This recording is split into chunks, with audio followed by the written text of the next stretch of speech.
Welcome to the Bleeding Edge Report with Chris and Treg, where tech meets its match.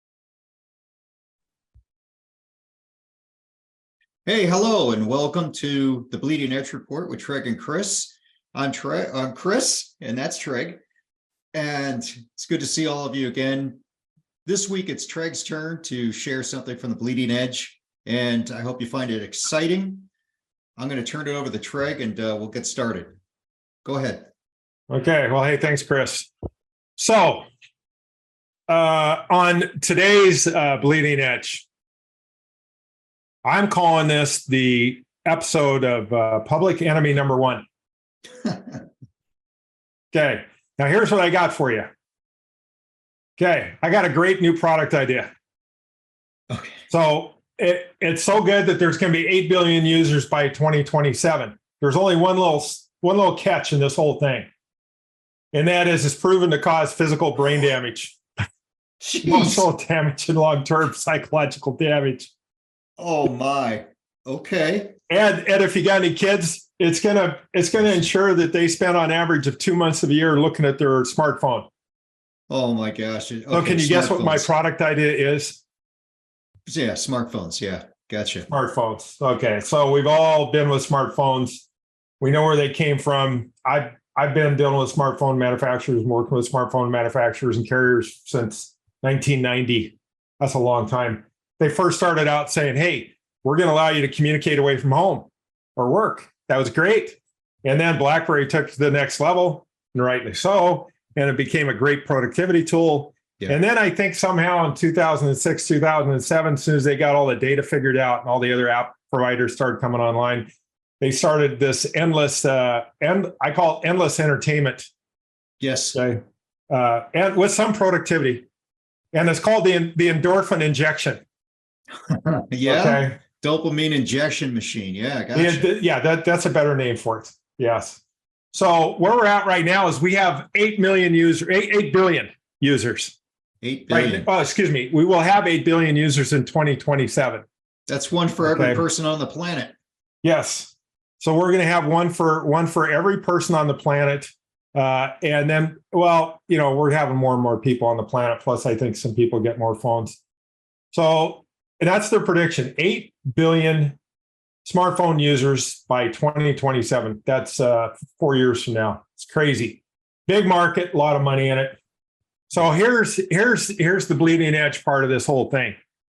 On average, right now, on all devices, people are spending almost 7 hours a day screen time. Okay, and that's this is the latest in 2021. I'm trying to find stuff newer, but it's probably gone up. This is worldwide. Worldwide. Okay. This one is worldwide. Yeah, wow.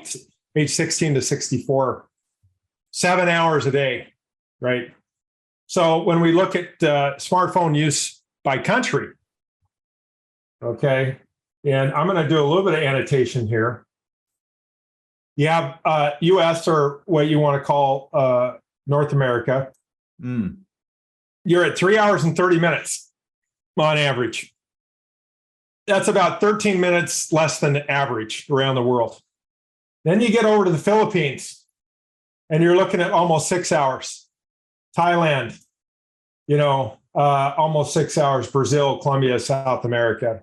Right. China is up over 3 hours. So again, my question is, who owns the smartphone? You own the smartphone, or the smartphone own you? Yeah, correct. That's where I'm at. So that's why I call it public enemy number one right now.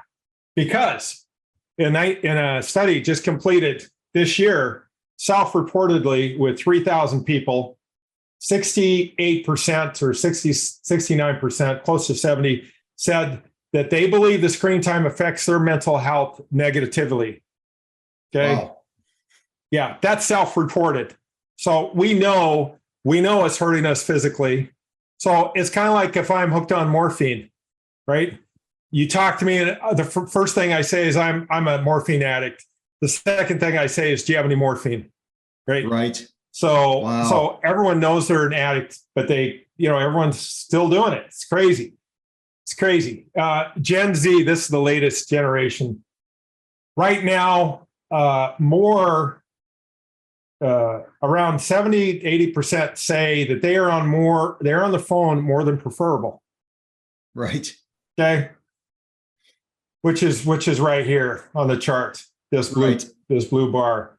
So everyone, 50% or greater, everyone knows they're on it more than they want to be. Okay. So there's a tremendous feeling of guilt.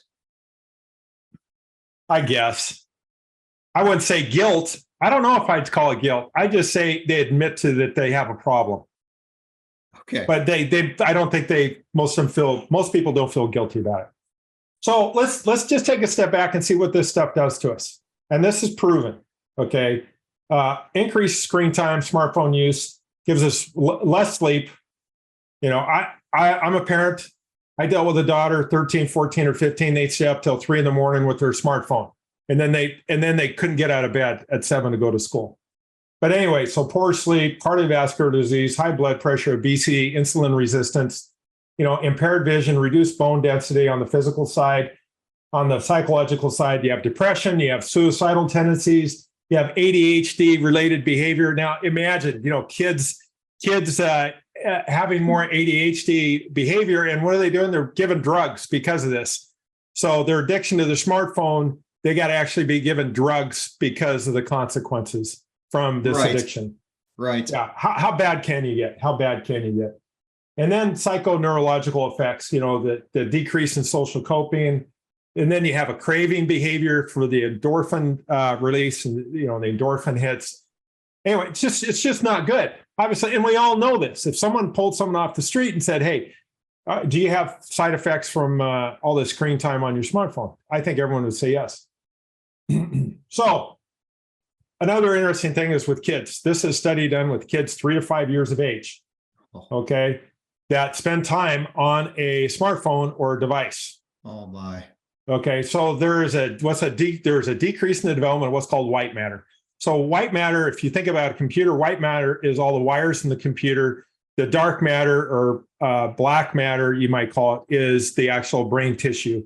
So it connects all the different parts of the brain together and gets them working together. That's what the white matter does. So there's actually a decrease in white matter. And they know this because they did MRI scans of kids that don't use smartphones or iPads and kids that do. So they know this.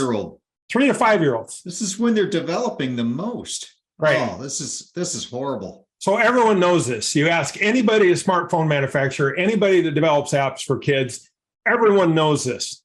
Okay. So some parents know this.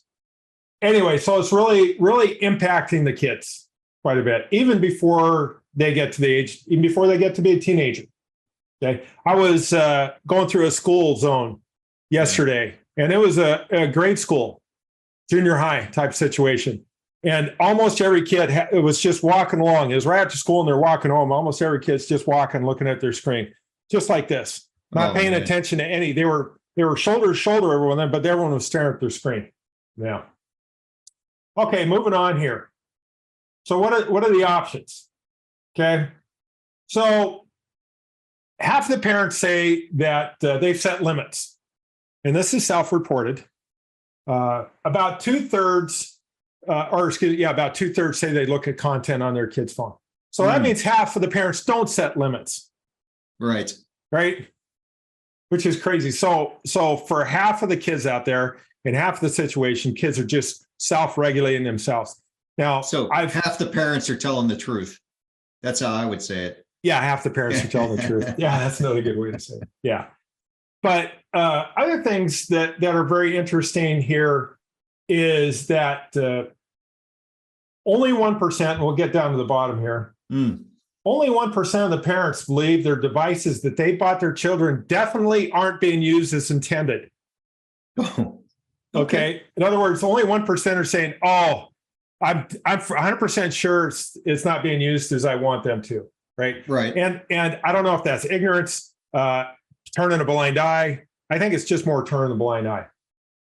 Because right now, teens know how to hide their online activity. Right. Do parents know that teens know how to hide it? Most do. But again, they turn a blind eye to it. Right. Yeah. So on self-regulation, there's kind of two things that can be done. You can use Apple tools, or you can use some third-party software. Okay.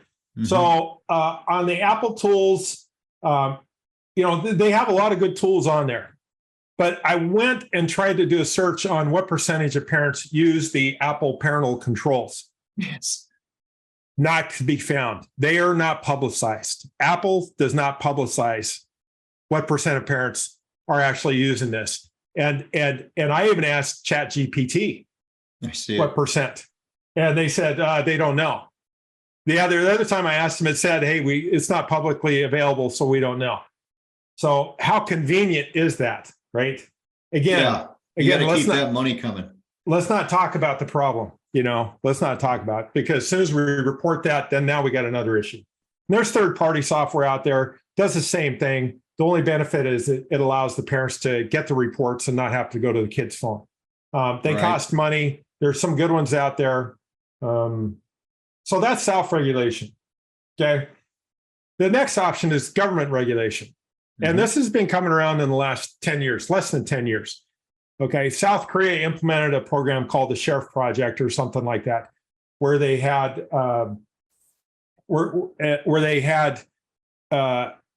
they passed a law that said any kid under the age of 18 had to have software on it and their parents had to monitor stuff.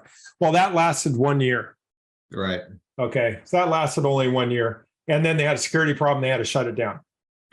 So, and then you get into the next level, France, Belgium, India. And that's where they ban the use of mobile phones in schools with kids 15 to 18. Okay. Or under the age of 15 to 18. Mhm. The next level is Germany, UK, Saudi Arabia, United Arab Emirates. And that's where they're starting to put more strict controls just on the social media platforms. Okay. And content. censoring content.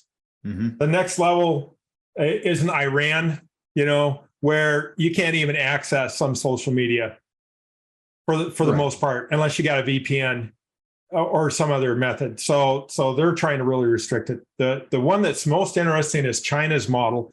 And China is putting the burden on the developers and the providers of social media to where they can only provide that content for 2 to 3 hours a day to children or youths I see. below the age of 18. And they accomplish that by every youth or every child has a personal identification number. And they have to use that number when they sign up with Facebook or any other kind of tool, web chat or WeChat or those type of tools, right? And then they're limited in the amount of time. Well, time and content. Right? Yeah, time and content. The content has to be PG, not PG-13 per se. Yeah. So that's where we're at.